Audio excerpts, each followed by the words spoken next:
అల్లర్లు హింసాత్మక ఘటనలు పునరావృతం కాకుండా పల్నాడు జిల్లాలో కౌంటింగ్ కు పగడ్బందీ ఏర్పాట్లు చేశారు అధికారులు. 3000 మంది పోలీసులతో పోలింగ్ కేంద్రాల దగ్గర మూడంచెల భద్రతను ఏర్పాటు చేశారు.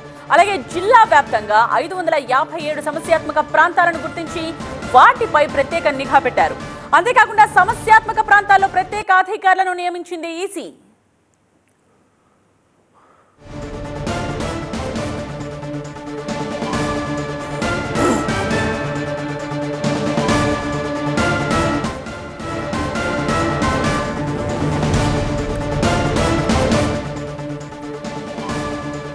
స్పెషల్ ఫోకస్ పెట్టారు పల్నాడు మీద.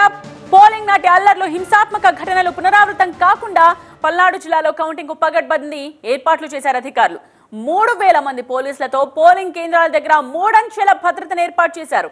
అలాగే జిల్లా వ్యాప్తంగా 557 సమస్యాత్మక ప్రాంతాలను గుర్తించి వాటిపై ప్రత్యేక నిఘా పెట్టారు.